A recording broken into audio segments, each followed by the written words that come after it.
Developing story that impacts the safety of you and your family. Local police departments struggling to find officers to fill vacant positions. Yeah, so Atlanta News First reporter Rebecca Schramm is in the city of Clarkston in DeKalb County, where the police chief is really hoping that a job fair today will make a difference. The Clarkston Police Department is desperate to get officers to join the team. It's about to have less than half of the police force it should have. But inside this facility, a couple doors down from the police station, they're seeing signs of hope.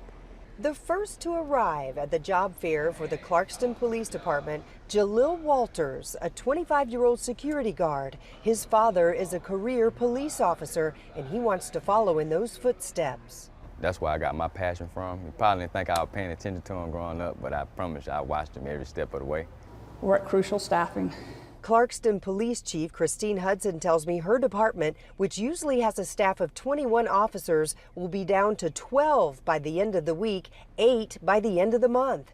Many have left because of low pay, others because of too much interference from City Hall. The morale is low just because my guys are overworked right now, and only having 2 officers on the road at a time, it's difficult. And there's some agencies within DeKalb County that pay a lot more starting pay than we do, but we have a great benefit package, and we've got some great hometown feel here in Clarkston. Because of how dire the department's staffing situation is, Walters is at a disadvantage. He's not yet certified as a police officer, so it would take about 6 months of training before he'd be ready to go out on patrols on his own. Still, he's hoping he'll be considered.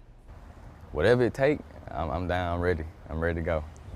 I'm just ready to join the team and help them wherever I can help them. The job fair is seeing decent turnout from certified officers as well. If they're hired, their starting salary will be just over $52,000 a year because of the city's recently approved salary boost. In Clarkston, Rebecca Schramm, Atlanta News First.